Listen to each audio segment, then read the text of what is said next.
दर्शन पड़ा था। एक हम्म, देवी ने आकर उनको एक मंत्र बोला सपने में। कौन सा मंत्र? वो चंद्रलोक को गई थी। हम्म। वो चंद्रलोक को गई थी, पर वो उसके बाद वो मैं चंद्रलोक का अधिष्ठात्री देवी हूँ।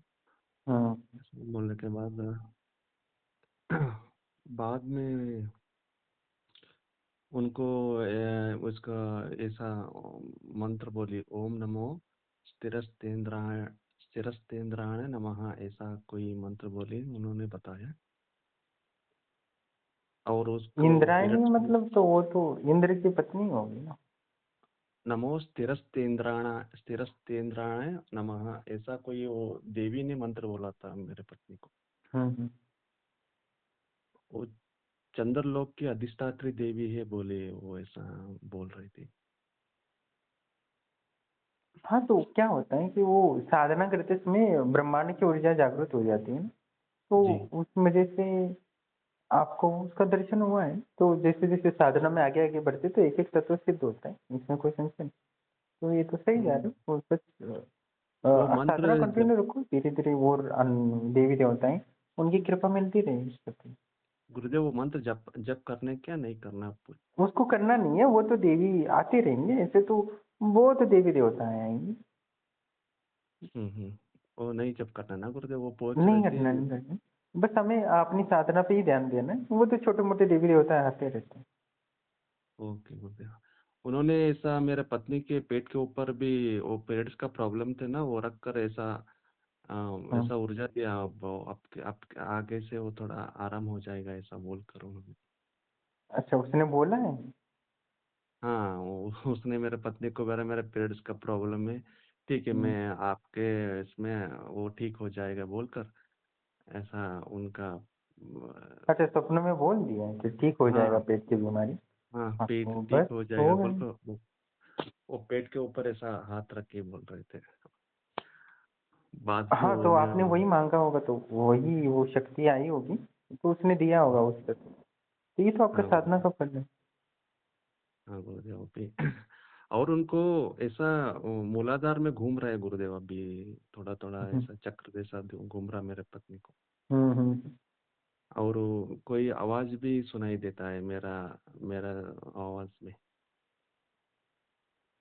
नहीं, वो जागृत हो रही है ना, वो जो मूलाधार को सिद्ध करने के बाद आकाश गमन की सिद्धि भी मिलती है ना, जैसे वो परलोक चली गई या वो हम्म। चली गई, तो वो उसी का है ना।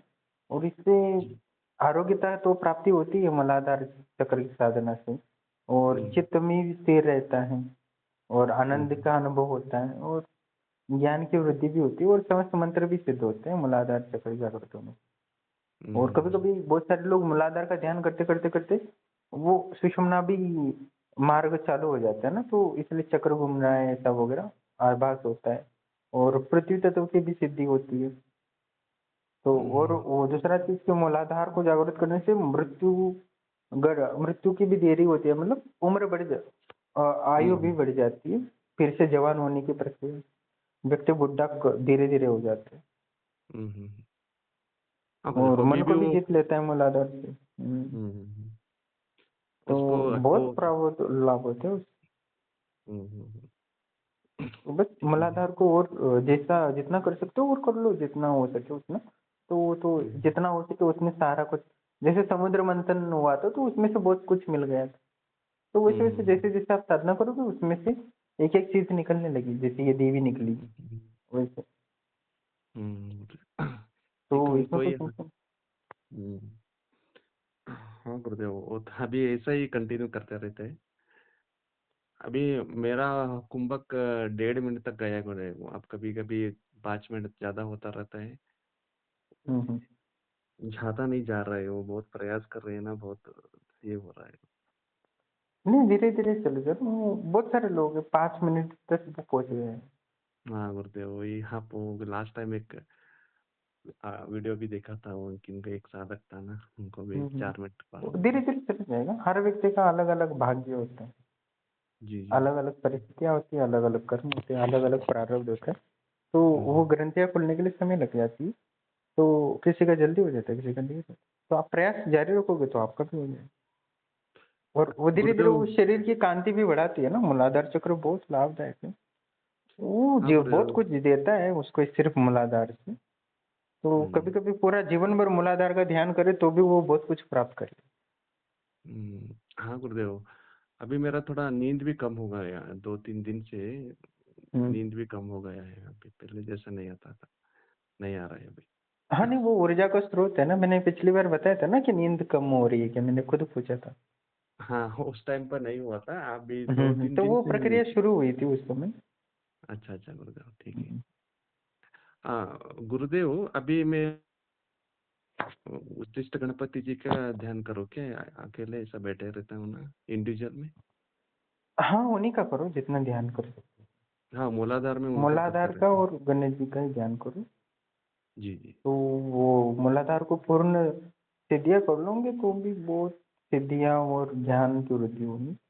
अलग-अलग हम्म, आध्यात्मिक अनुभव होंगे। हम्म। गुरुदेव, एक समस्या हुआ है। हुँ, वो अ, हमारा ये 2 नंबर का ऐसा पैसा आता रहता है ना, हुँ। वो क्या है, वो ले टाइम पे बुरे सपने आता है, इस तरह का। मतलब? हेलो। हुँ, हुँ। वो मतलब? रिश्वत का ऐसा हमारा क्या होता है सिस्टम, हमारा ऐसा कमीशन का पैसा ये अपने आप ही आता रहता है, महीने हुँ, महीने हुँ। ऐसा। और लेने के बाद तो बहुत बुरे सपने आते हैं, 1-2 बार तो ऐसा ही हुआ। क्या? अभी बहुत डर डर चुका हूँ मैं, ये क्या करूँ क्या नहीं करूँ बोल के। अभी क्या इसको प्रायश्चित क्या करना है गुरुदेव? मैं तो आश्रम को कुछ मतलब दान क्या कर दे। सपना है? क्या बोले वो? ऐसा मलमूत्र का सपना आता रहता है। एक बार तो जेल में डाल देंगे ऐसा बोलते रहते हैं, बहुत मैं भय हो चुका था मुझको सपने में। एक बार ऐसा ही हुआ, अब हवा में उड़ता रहता हूँ, मलमूत्र का ऐसा सपना आया, मेरा कुलदेव का भी ऐसा दर्शन हुआ एक बार, तो देखो दूसरे अभी बार क्या नहीं हमारा तो जो चैनल है वो अध्यात्म का है, ठीक है? जी तो मैंने कई बार बोला है ना कि कर्म का फल तो अब देखते हो हर व्यक्ति आप ही को नहीं सबको बोल रही है कि जो कुछ गलती करता है वो गुरु का काम होता है बताना। तो हाँ मैं गुरुदेव, वो बताऊंगा तो तो लोगों को विश्वास नहीं होगा तो शक्तियाँ बता रही है सब। हाँ तो गुरुदेव, वो तो सबको बोलती है तो मेरा इतना ऋण दोष है पाप दोष है। तो आपको गुरुदेव। पैसा आ रहा है कहीं और से तो उसका परिणाम तो भोग रहे हो तो कब चुकाना भी तो अब बिल तो आपके पार ही पड़ेगा।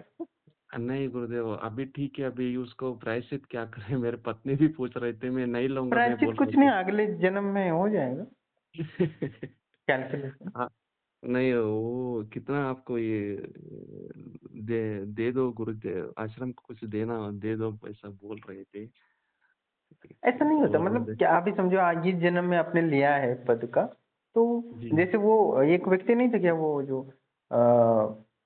जो एजुकेशन सेक्टर में था उसने घपला किया 3 मंजिला मकान बना तो हाँ उसको क्या गुरुदेव। सजा मिली बस आदिवासी में जन्म मिला बाकी कुछ हाँ ये ऐसा ही है। तो वो बहुत तो अगले जन्म में देना है ना। तो इस जन्म में ले रहे हो तो ले लो लेने की इच्छा है तो इसमें कोई टेंशन नहीं। वो तो चलता रहता है ऐसा इस जन्म में लिया है तो अगले जन्म में देना है आपकी मर्जी है। तो अभी फ्री में कैसा तो है कुछ गुरुदेव? नहीं मिल रहा है ना। अभी कैसा है गुरुदेव? हाँ, 3 बार ऐसा ऐसा आ रहा है, इसलिए क्या करे वो क्या ये नहीं ऐसा करे। नहीं होता ना कि हर व्यक्ति ईमानदार नहीं रह सकता ना। अब जैसे जी कि एक कोई पति पत्नी है पत्नी वो पति के लिए बहुत कुछ कर रही है पति उसके लिए कुछ नहीं दे रहा तो अगले जन्म में तो उसका ऋण चढ़ गया ना पत्नी का तो वो जी पत्नी को जी देना जी। ही पड़ेगा ना उसको। तो ये हाँ, क्रेडिट डेबिट चलता रहता है ऐसा इतना भी टेंशन या डरने की जरूरत नहीं है। अभी हाँ आपका आपको ये एक डील मंजूर है कि हाँ इस जन्म में मैं लूंगा अगले जन्म में चुका दूंगा। इस जन्म में कुछ प्रायश्चित कर सकते हैं क्या गुरुदेव? और एक कोई रास्ता है बीच का कोई इस पर? इसमें कोई संशय नहीं होता आपने लिया है तो उतना देना पड़ेगा जैसे उसने वो रिश्वत लेके पैसे लिए थे तो उसको अभी इस जन्म में मजदूर बन के सब चुकाना पड़ेगा क्योंकि उसका बाप मजदूर है तो वो भी इस जन्म में मजदूर होगा और एजुकेशन के सारे रास्ते बंद कर देगी। जिससे कि वो दिमाग चला ना सके और अच्छी नौकरी प्राप्त ना कर सके और मजदूर बने और वो चुका दे। ये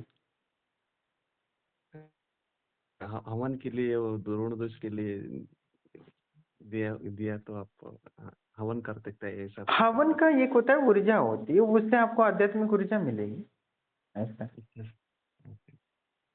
ठीक है, उसमें ओके। कितना आपके लिए वो आध्यात्मिक ऊर्जा आपको बेहतर बनाती है, तो उस बेहतरीन ऊर्जा से आप दुनिया को क्या देते हो वो, क्योंकि ये पैसा तो सरकार का नहीं है ना, ये तो पूरे भारतवासियों का है ना। हम्म, तो आप ड्यूटी अच्छा कर रहे हो तो आप पैसे भी ले रहे हो, तो क्या पता वो ड्यूटी से वो कट जाए। तो हम्म, ये बहुत कॉम्प्लिकेटेड है ना, क्या होगा हाँ क्या नहीं होगा। अभी वो तो अभी तंत्र योगी ये बता सकता है, वो आपको सपने में दिखा रहा है। हाँ गुरुदेव, अभी क्या हुआ है, इतना हमको मैं पैसे ही वो उसके बाद तो मैं आधा मन से निकल चुका था। बहुत ये कर रहे क्या तुम, ये भी कुछ भी नहीं करते, लेते नहीं कुछ भी नहीं, क्यों आए हो यहाँ, ऐसा ऐसा उनको ऐसा ऐसा बोल रहे अभी क्या, बहुत मुझको भी बहुत द्वंद्व चल रहा है गुरुदेव अबे देखो, अभी। दो चीज है कि हर व्यक्ति का नहीं, ये आपके साथ भी है ना, जैसे मैं लोगों से पैसे ले रहा हूँ आश्रम निर्माण के लिए या निर्माण, तो मेरा भी वहाँ मेरी भी वो दोष लग ही रहा है ना, ऐसा नहीं कि मेरा क्रेडिट नहीं हो रहा, मेरी ऊर्जा जाती है। हाँ ये बात है कि मैं आया हूँ लो देने के लिए, तो वो तो चला जाता है, उसको मुझे एक्सेप्टेशन, तो आपको एक्सेप्टेशन है तो आप ले सकते हो। तो नहीं गुरुदेव, हमारा वो ये फिक्स देखो, अमाउंट होता है। कर्म कर्म है, ये तो आत्मा अमर होती है ना, तो जी। हर व्यक्ति को वो चुकाना ही पड़ेगा। समझो कि ये हो सकता है ना, जैसे आपको है, आप ड्यूटी कर रहे हो, ईमानदारी से कर रहे हो और सरकार आपको कम पैसा दे रही है, आपको ऊपर से पैसा आ रहा है और उसमें से अपनी ड्यूटी से सही से निभा लिया, तो उसमें से वो कट हो जाएगा, तो उसका दोष नहीं लगेगा। हाँ, अभी हाँ, वही दो चल रहा है चीज है कि समाज। जैसे मैं किसी से पैसे ले रहा हूँ, लोग मुझे दे रहे हैं, और मैं हम्म, निरंतर साधना कर रहा हूँ, समाधि में स्थित और ऊर्जा लोगों को मार्गदर्शन कर रहा हूँ, तो लोगों को लाभ हो रहा है, तो मुझे उस पैसे का दोष नहीं लगेगा। वो सही है तो वो गुरुदेव, तो आप आप अपनी ड्यूटी को बहुत अच्छा बनाने की कोशिश करो ना। तो आप पैसे ले रहे हो तो आप ऐसा करो कि जितना आपने पैसे लिए हैं, ठीक है, ठीक कोई है। पेमेंट से आया है, कोई रिश्वत से आया है, तो ले जी। लो और आप उतना ही अच्छे से ड्यूटी करो ना। ठीक? हम्म, तो वो ड्यूटी आप 15 घंटे कर रहे थे और उसकी जो क्वालिटी है उसको बेहतर बना दो। जो गरीब हम्म, लोग हैं उनको न्याय दिलाने में मदद करो, तो वो दोष नहीं लगेगा। ठीक? हर बार हम्म, आपको ये नहीं जरूरी कि आपको कोई हवन कराना है, ये करना है। आपने जो कर्म लिया है, ज्यादा आ रहा है, तो आप ज्यादा देने की कोशिश करो ना। आप क्या दे सकते हो, ड्यूटी की क्वालिटी अच्छी नहीं कर सकते क्या, इसमें तो आपको कोई लॉस नहीं। अच्छा, ठीक है। अभी क्या सिस्टम ऐसा बना चुका है कि वो आ ही रहा है, तो आप अपनी जो ड्यूटी निभा रहे थे, तो जो प्रॉब्लम सॉल्व है लोगों का, वो कर दो ना। हम्म, हम्म? तो कोई किसी का कुछ हो रहा है, नहीं हो रहा, तो उसमें मदद कर दो आप, आपकी जो ड्यूटी है हम्म, उसको और अच्छा बना दो और चुका दो, तो उसमें कोई दोष ही नहीं लगेगा।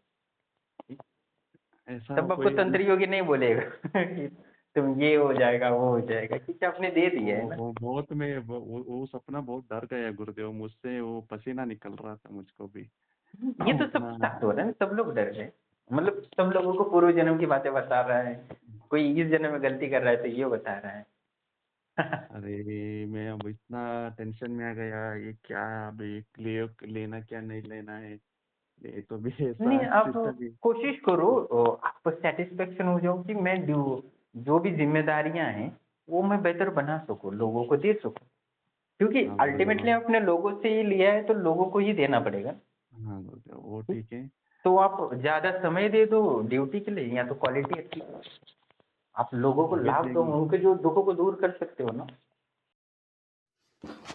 प्रणाम दोस्तों, जैसे कि आप ऑडियो सुन रहे थे कि कैसे उन्होंने साधनाओं के माध्यम से अलग अलग तत्वों को सिद्ध कर रहे हैं प्रकृति के, जिसके कारण अलग अलग देवी देवताएं दर्शन भी दे रही हैं, उनको साधना के संदर्भ में जानकारी भी दे रही है गुप्त रहस्य की, और उनकी जो समस्याएं हैं, बीमारियां हों या जीवन की जो भी तकलीफें, वो दूर भी करती है।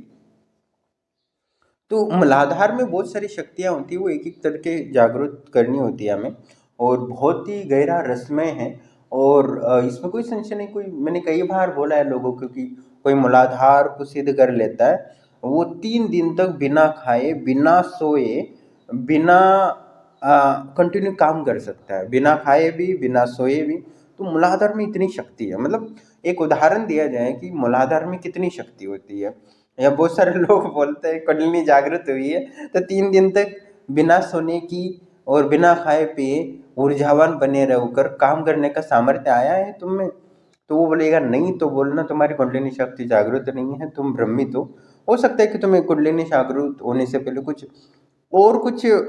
लाभ हुए हो जिसके ये परे समझ रहे हो, तो उसकी मर्जी होती है। ऐसा बहुत सारे लोग बोलते हैं, पर वास्तविक ये कुंडलिनी जागृत हुई नहीं होती है, होने से पहले की बात बोल रहा हूँ मैं, ठीक है। तो बहुत सारे गुरु वगैरह बोलते हैं मेरी कुंडलिनी शक्ति जागृत है, और ना ही वो 3 दिन तक बिना सोए बिना खाए काम कर सकते हैं, ऐसा तो नहीं है। तो वो झूठ बोल रहा है आदमी। तो कुंडलिनी या मूलाधार की शक्ति है, वो बहुत प्रचंड ऊर्जा होती है। थोड़ा सा भी वो, थोड़ा सा 0.00001% भी वो जागृत हो जाता है तो 3 दिन तक बिना खाए बिना सोए वो रह सकता है, इसमें कोई संशय नहीं है। हाँ, ये किताबों में कहीं लिखा नहीं है, पर मैंने अनुभव किया है क्योंकि मेरे जीवन में, क्योंकि मेरे 15 साल हो गए इस क्षेत्र में, तो मैंने अनुभव किया है। और मैं कई बार भी बोलता हूँ कि मैं बिना खाए पिए इतने दिन रह रहा हूँ, 11 दिन बिना खाए रह रहा हूँ, कुछ दिक्कत नहीं है। या बिना मैं 4 दिन से सोया नहीं हूँ। तो ये मूलाधार की ही शक्ति है, जिसे मैं अनुर्मी सिद्धि भी बोलता हूँ, लोगों को कराता हूँ।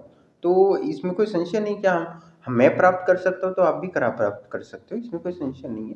और बहुत सारे लोग अपने जीवन को निर्वाह करते हुए ग्रस्त जीवन में इस ऊर्जाओं को जागृत करने की कोशिश कर रहे हैं, और खुद को तो अपने आप को बेहतर बना रही है, साथ ही अपनी पत्नी को, अपने बच्चों को भी ऊर्जावान बना रहे हैं, उनको स्वस्थ बना रहे हैं, और बहुत कुछ लाभ हो रहा है। आप जैसे ऑडियो में अनुभव सुन रहे हो, तो इसमें कोई संशय नहीं है। आप जैसे जैसे आगे बढ़ते हो, मैं वैसे वैसे आपको सिद्धियाँ प्रदान करता हूँ, और बहुत सारे लोगों को इतना लाभ होता है कि वो, उसमें कोई संशय नहीं। और रही अभी, अब मेरे आश्रम से क्या वन टाइम शुल्क देता है, उसके बाद उसको 1 रुपया देने की जरूरत नहीं, पूरा जीवन भर मैं उसको सहायता करता रहता हूँ। हाँ, ये अभी मेरा काम है कि आध्यात्मिक लोगों की उन्नति करना है, तो मेरी शक्तियाँ सपनों में आके बोलती है कि तुम ये ऊपर की कमाई छोड़ दो। देखो अभी संसार है तो हर जगह वो बड़े बड़े पद पे बैठे तो सब लोग ऊपर की कमाई खाते हैं, इसमें कोई संशय नहीं है। आप तो जानते हैं, और रेगुलर ये चलता रहा है, और हमारा ये भारत का दुर्भाग्य भी है। और क्या ही कर सकते हैं, ऐसा सिस्टम ही बना दिया है कि हर व्यक्ति अपने पद का दुरुपयोग कर रहा है हर का आजकल, और इससे भारत और गरीबों का या बाकी दुखी लोगों के लिए पर अन्याय अनडायरेक्टली हो ही रहा है, इसमें कोई संशय नहीं है। या जैसे राजीव गांधी बोलते थे कि मैं यहाँ से 1 रुपया बेचता हूँ तो वहाँ तक सिर्फ 20 आना रुपये वहाँ रह जा पहुँचते हैं, 80 आना होते हैं वो बाकी लोग चटक लेते हैं। तो पहले तो बहुत होता था, आजकल तो कम हुआ है।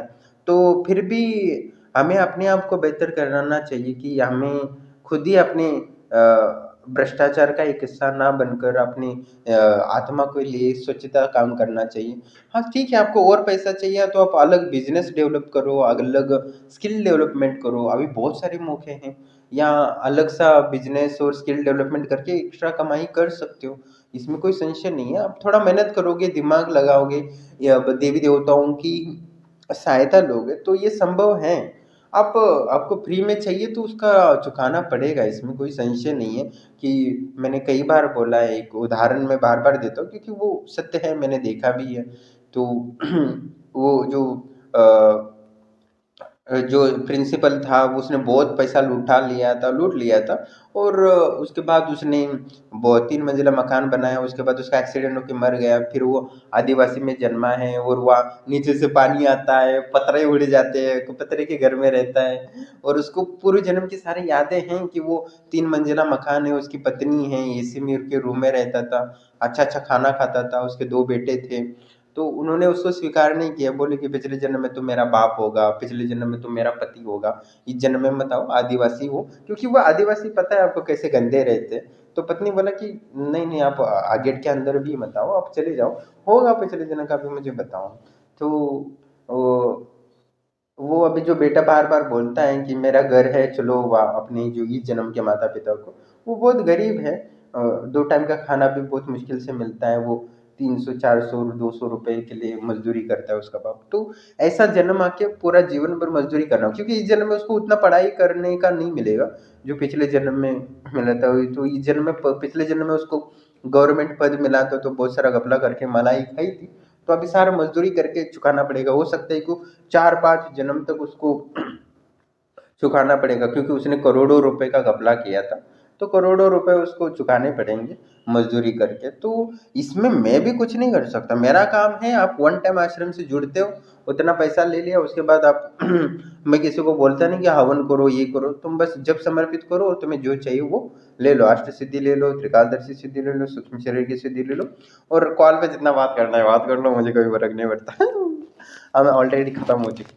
तो उसमें की भी कोई शुल्क नहीं होता है कि कोई एक्स्ट्रा बात करें या कुछ। तो मैं इसमें मेरा काम है कि आपको मार्गदर्शन करना, और शक्ति है स्वप्न में जाके बहुत सारे लोगों को बोल रहे तुम पिछले जन्म में पशु थे तो इस जन्म में सुधर जाओ, या तुम तुम्हारा ये पिछले जन्म में तुम पक्षी थे, कीड़े मकोड़े खाते थे, इस जन्म में तो सुधरो नहीं तो अगले जन्म में पक्षी बन जाओगे तो कीड़े मकोड़े खाने पड़ेंगे।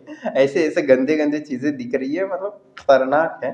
तंत्र योगी दिखा रहा है, तो इनको भी दिखा रहा है कि तुम रिश्वत लोगे तो क्या होगा। या अभी कभी कभी सिस्टम होता है। अभी एक मेरा दूसरा एक साधक था, तो वो भी टीचर ही है, तो उसको बोल रहे थे कि तुम प्रिंसिपल जाओ प्रिंसिपल जाओ। तो तो उसने बोला कि गुरुदेव वो प्रिंसिपल बनाने के लिए तुल्ले पे हो जबरदस्ती। मैंने बोला प्रिंसिपल बना रहे तो अच्छी बात है ना। तो वो वाला नहीं गुरुदेव, वो प्रिंसिपल मुझे बना देंगे और मलाई खाते रहेंगे, ये वो कर दो वो कर दो, और सारा पैसा हट लेते हैं ये लोग। तो इतना कुछ होता। मैंने बोला ऐसा है, तो हाँ गुरुदेव की, और ये सारी सिस्टम ऐसा चल रहा है, और मुझे भी पैसे लेने पड़ेंगे, मेरा दुर्भाग्य पाप करवा देंगे, और वो खुद भी पापी है ही है।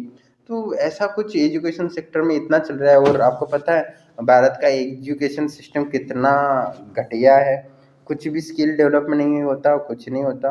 तो फिर और ये लोग जितना पैसा आता है वो भी मलाई खा के खच्चट कर देते हैं। और मिलता तो कुछ नहीं है, इम्प्रूवमेंट ज्ञान की वृद्धि तो नहीं होती। और आगे जो हमारी पीढ़ी होती है वो बुद्धिहीन और अनडेवलपमेंट होती है, अनस्किल्ड होती है, और कुछ भी नहीं कर पाती, सब बेरोजगारी बनेंगे ना आगे, बाकी क्या होगा। तो ये सब है। तो ये हम अपने आप को सुधरेंगे तो ही हो सकता है, नहीं तो नहीं हो सकता। तो ये क्या होता है कि अभी वो एजुकेशन सेक्टर वाला था, वो खुद तो कई बच्चों का दुर्भाग्य बना दिया, लिख दिया, उसके जीवन का बर्बाद तो कर ही दिया, और खुद भी बर्बाद हो गए, खुद भी आदिवासी में जन्म हुआ। तो ये विकास किसी का नहीं होता। तो इसलिए कहीं ना कहीं पाप करने से रोकना चाहिए अपने आप को, जिससे कि दूसरों का दुख का कारण ना बने, और उस दुख के कारण हमें कई जन्म का दुख का कारण से बच सके। इसके लिए कोई ऐसा नहीं होता कि हवन कर लो तुम पाप से मुक्त हो जाओगे या कर्म से मुक्त हो जाओगे, ये वाला सिस्टम मैंने नहीं रखा। तुम आश्रम से आजीवन जुड़ जाओ, वन टाइम शुल्क है, उसके बाद 1 रुपए भी मत दो, बाकी तुम जितना जप करोगे या कितना कुछ है वो मैं आपको बताता रहूंगा। तो कहने का तात्पर्य आपको ही कर्म करने कर किया है, या कोई पैसा लिया है गलत किसी दोस्त से या किसी से भी लिया हो, आपने चुकाया नहीं है, तो वो तो चुकाना पड़ेगा। 1 1 रुपए का हिसाब होता है। 1 1 रुपए का छोड़ो, एक एक आने का भी होगा हिसाब, इसमें कोई संशय नहीं है।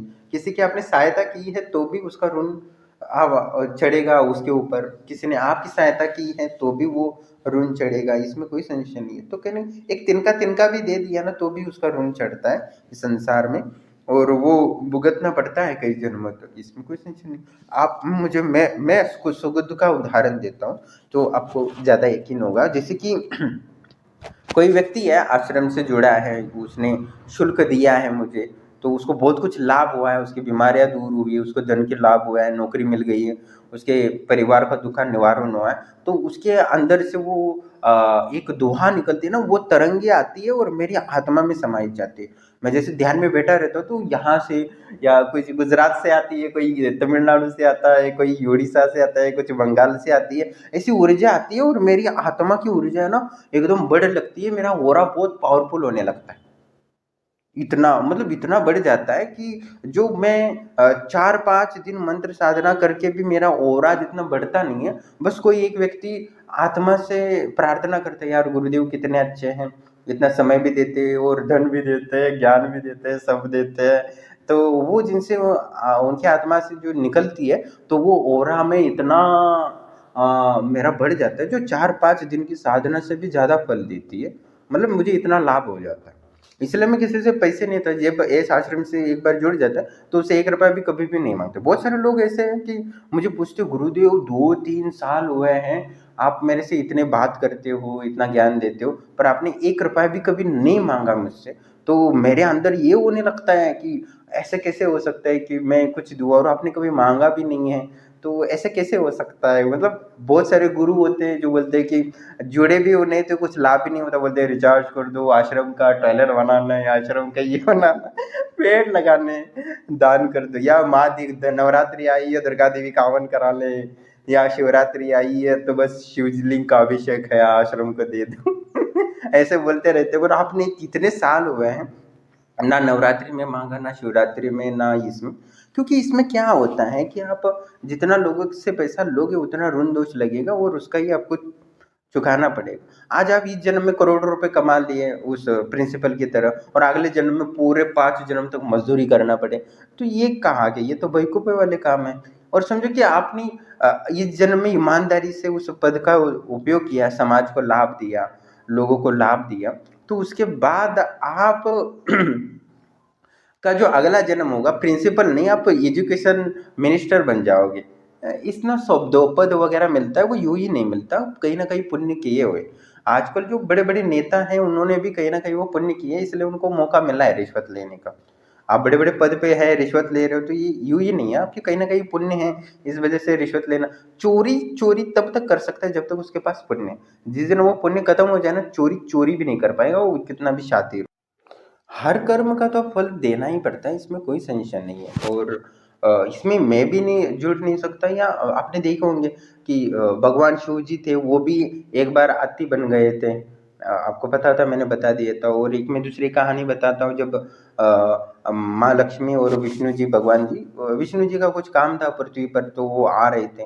तो माँ लक्ष्मी ने बोले, आप कहीं जा रहे हो? हाँ, वो बोले कि मैं पृथ्वी पे यहाँ जा रहा हूँ, कुछ काम है। तो वो माँ लक्ष्मी बोली, मैं भी आऊँगी। वो बोले, नहीं नहीं नहीं, तुम नहीं आ सकते, बहुत खतरनाक है वो पृथ्वी लोक। बोली, कौन सा तो खतरनाक? मैं तो माँ लक्ष्मी हूँ, स्वयं विष्णु की पत्नी हूँ। तो वो बोली, नहीं ऐसा नहीं है, वो तो खतरनाक है पृथ्वी लोक। वो बहुत जिद करने लगा। आपको पता है पत्नियां इतनी जिद्दी होती है कि पति की कुछ सुनती नहीं है, वो अपना ही सुन ये। तो बोले, ठीक है आ जाओ, पर मेरी एक शर्त है कि तुम किसी चीज़ को छुओगी नहीं, किसी को हाथ नहीं लगाओगी, ठीक है? माँ लक्ष्मी बोली, ठीक है, मैं कोई जिद वगैरह नहीं करूँगी और किसी चीज़ को हाथ भी नहीं लगाऊंगी। तो जैसे ही वो तुरंत ही अदृश्य होकर यहाँ पृथ्वी पर आए, तो एक खेत में उतर गए। तो खेत में उतरे तो वह, तो उन्होंने एक खेत में उतरे तो एक सुंदर फूल था। माँ लक्ष्मी ने देखा, वाह इतना सुंदर फूल, ये तो विष्णु लोक में भी नहीं है। और जैसी गई दौड़ दौड़ दौड़ के उसको तोड़ दिया। देखो, तब विष्णु ने देखा कि तुमने गलती कर दी, तुम्हें बोला था ना किसी चीज को हाथ नहीं लगाना। तो वो बोले कि हाँ मैंने नहीं बोला था, पर ये तो कितना सुंदर है देखो। वो बोले, ठीक है, मैं अभी अपना काम करने जा रहा हूँ, तुम ये जो फूल का मालिक है किसान, उसके घर जाओ और उसकी सेवा करो, मैं जा रहा हूँ। तो विष्णु जी माँ लक्ष्मी को वही छोड़ के अपना काम करने निकल गए। तो माँ लक्ष्मी वहाँ जो किसान था, गरीब था, उसके पास गई, एकदम गंदे वगैरह कपड़े पहन के, एकदम गरीब सी, और बोली कि मेरा कोई नहीं है इस संसार में, मेरे माता पिता की भी मृत्यु हुई है और मेरा भाई और पति भी नहीं है। आप मुझे बस 2 टाइम का खाना दे दो, जिससे कि मैं आपका सेवा वगैरह करूँगी। तो वो बोला कि मेरे पास तो कुछ भी धन वगैरह नहीं है, और ठीक है तुम अभी इतनी दरिद्र हो, इतना दुखी हो, तो तुम्हें दो कुछ, मेरी बेटी जो खाती है तुम वही खा लेना, और मेरी जो बेटी काम करती है वही काम तुम कर लेना। ऐसा बोल के चला जा बोलता है, और तुम रह लो, बोलता है। तो वो अपनी बेटी जो महालक्ष्मी है उस किसान की बेटी के साथ बातें करती है। वो किसान में खेती खेती में जो जो काम करती है वो करती है, जो भी खाना खाती है उसी में, वैसे ऐसे करते रहती है। तो स्वयं महालक्ष्मी किसान के पास आई थी, तो निश्चित ही उसको धन का लाभ होने लगा, खेती में ज़्यादा उपज होने लगी, साहूकार भी उसको ज़्यादा पैसे देने लगा, इसके कारण वो और मजदूर लगा के उसने खेती में बहुत ज़्यादा अच्छा हुआ, और आमदनी होने लगी, बाजार में भी उसको ज़्यादा कीमत मिलने लगा, तो वो तुरंत ही अमीर होने लगा। तो अमीर हो गया तो वो अपनी बेटी की शादी करवा दी उसने। तो उसके बाद लगा यार ये भी तो मेरी बेटी ही है, भले ही इसको मैंने जन्म ना दिया हो।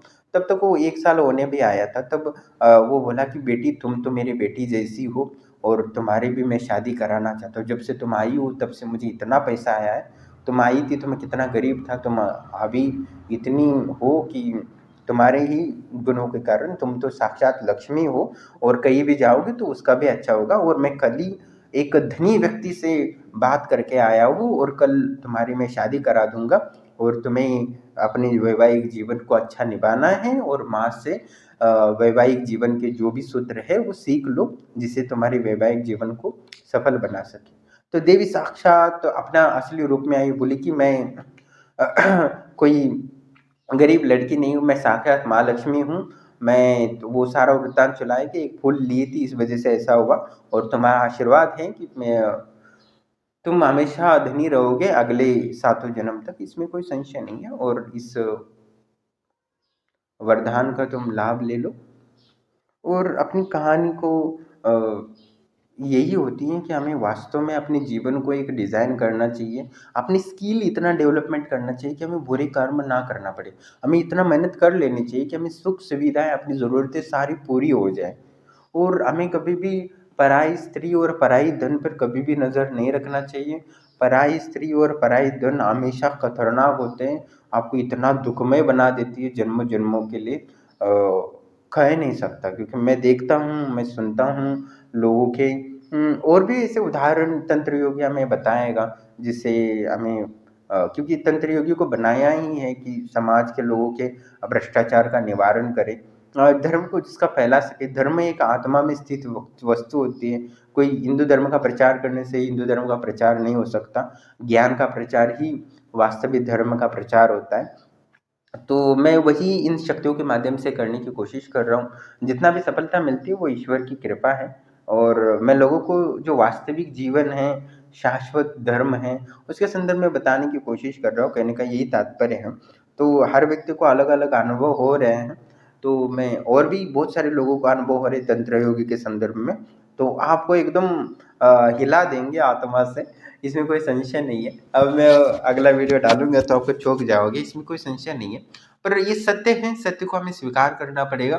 पर यही कोई होता है कि कर्म को कर्म ही काटता है, उसलिए कोई हवन वगैरह नहीं होता। आप ये मत रखो कि गुरु है तो वो आपको पाप कर्मों से बचाएगा, नहीं, वो नहीं हो सकता। जो शाश्वत, मैंने एक, जब महाभारत का युद्ध चल रहा था तब अश्वत्थामा को मारा है, ऐसे मर गया है, ऐसी अफवाह फैला दी थी। तब द्रोणाचार्य ने सुना तो बहुत ही खतरनाक उसको गुस्सा भी आया, तो उसने ब्रह्मास्त्र निकाल के सब लोगों को मारने की इच्छा रखी। और तब वह जो द्रोणाचार्य के पिता थे वो प्रकट हो गए, बोले कि तुम ब्रह्मास्त्र का यूज नहीं कर सकते, ये ब्रह्मास्त्र जन कल्याण के लिए तुम्हें दिया है, तुम इसके अधिकारी नहीं हो, तुम कार्यकारी अधिकारी हो, ये बस तुम्हें जन कल्याण के लिए दिया है, तुम्हारा ये ब्रह्मास्त्र नहीं है, वो ब्रह्मास्त्र संसार का है, तो तुम इसका यूज नहीं कर सकते। तो उसको बहुत गुस्सा आया और सारे अस्त्र शस्त्र फेंक दिए। तब धृष्टद्युम्न आया और द्रोणाचार्य का गला काट दिया। तो उसको विवश किया गया कि तुम मर जाओ, तुम्हारे पास अभी कोई ऑप्शन नहीं है। तो धर्म के लिए वहाँ जो स्थिति निर्माण होती है उसको आपको पालन करना ही पड़ता है, अपने आप को भी मिटाना पड़ता है धर्म के लिए। आप अपने फायदे के लिए अपनी शक्तियों का, पद का दुरुपयोग नहीं कर सकते। जैसे द्रोणाचार्य अपने पद बच्चे की बदला लेने के लिए ब्रह्मास्त्र चला के पूरी युद्ध का एक ही दिन में खत्म कर सकता था, इतना सामर्थ्य था। पर उन्होंने बाकी ऋषि मुनि ने उसको आगे दिया आकाशवाणी से कि तुम ये इसका यूज मत करना, नहीं तो करोड़ों अरबों जन्म तक इसका पाप भुगतना पड़ेगा। तब उन्होंने अस्त्र शस्त्र छोड़े, धृष्टद्युम्न ने उसका गला काट दिया। और द्रोणाचार्य ने पहले किसी पे भरोसा नहीं था कि अश्वत्थामा मर जाए, क्योंकि अश्वत्थामा के पास भी ब्रह्मास्त्र था और वो द्रोणाचार्य का पुत्र था, तो इतना आसान नहीं था कि अश्वत्थामा को कोई किसी जल्दी मारे। पर उन्होंने क्या पूछा कि उसमें उन्होंने युधिष्ठिर से पूछा कि युधिष्ठिर, क्या अश्वत्थामा वास्तव में मर गया है? तो युधिष्ठिर ने बोला कि हाँ, वो हाँ बोल दिया। और हाँ बोलते ही जो युधिष्ठिर था वो धर्म पे चलने वाला था, तो उसका जो रथ था 1 फीट ऊपर चलता था आसमान में, धड़ाम से गिर गया, तो धड़ाम से नीचे गिर गया। तो वो युधिष्ठिर था वो कृष्ण की ओर देखने लगा। कृष्ण बोला कि तुम्हें कोई इसका दोष नहीं लगेगा झूठ बोलोगे तो युधिष्ठिर ने बोला कि आपने तो बोला था कि मुझे पाप नहीं लगेगा, तो ये तो मैंने झूठ बोल दिया और मेरा रथ नीचे गिर गया एकदम सा। तो वो बोला कि कर्म कर्म होता है, तो तुमने पाप किया है तो उसका कर्म तुम्हें भुगतना ही पड़ेगा।